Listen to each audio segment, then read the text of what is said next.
მიჩიგანის კარასის, ქაიროსა და ილინოისის უნივერსიტეტის განათლების დოქტორმა ანა გილგარსიამ ბათუმში საჯარო ლექციები წაიკითხა. საგანმანათლებლო კლასში კვლევის მეთოდების შესახებ სემინარი 40 პროფესორმა, მასწავლებელმა და დოქტორანტურის კურსანტმა მოისმინა. მათ სერტიფიკატები გადაეცათ. საპილოტე მიზნობრივი პროგრამა განათლების სამინისტროს ეკუთვნის.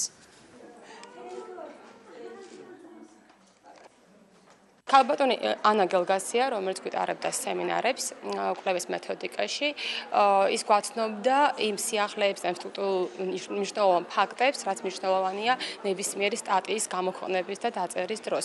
ჩვენ, რა თქმა უნდა, დოქტორებმა უკვე გავიარეთ კურსები, ადგილობრივი პროფესორებისგან მივიღეთ შესანიშნავი რეკომენდაციები, მათი გამოცდილება გავიზიარეთ, მაგრამ არ ვიცნობდით უცხოური პროფესორების გამოცდილებას, რაც მნიშვნელოვანია ჩვენთვის, რომ არ დაუშვათ ხარვეზები. This is the beginning of the cooperation. ეს არის ბათუმის უნივერსიტეტსა და ილინოისის სახელმწიფო უნივერსიტეტს შორის საერთაშორისო თანამშრომლობის დასაწყისი.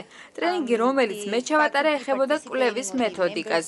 ანუ, როგორ უნდა აწარმოონ კვლევა განათლების სფეროში. ტრენინგის მიზანი იყო მონაწილეებს შეეძინათ ახალი უნარები, რომელსაც გამოიყენებენ და მოარგებენ ქართულ რეალობას. ეს კი ხალხს შეუწყობს უმაღლეს სასწავლებლებსა და სკოლებში ამაღლდეს დისციპლინა და აკადემიური მოსწრება. ჩვენ გეგმავთ მომავალში გაცვლითი პროგრამებიც განვახორციელოთ, რაც კიდევ ერთხელ შეუწყობს ხელს აქაური პროფესორ-მასწავლებლების ცოდნის დონის ამაღლებას განათლების სფეროში.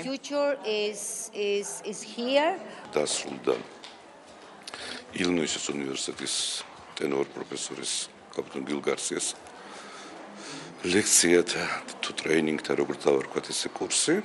რომელშიც მონაწილეობა მიიღეს როგორც მაგისტრებმა, ასევე უნივერსიტეტის პროფესორმა, რაც ყველაზე აქტუალურ საკითხებს მიეძღვნა, ეს არის მეთოდოლოგია სწავლებისა და ვინც ესწრებოდა ჯერ ამ პროცესში შემდგომ დაჯილდოების სერტიფიკატით დაჯილდოვდა მონაწილეები, ყველანი მომსწრე გახდნენ თუ როგორი კმაყოფილები იყვნენ.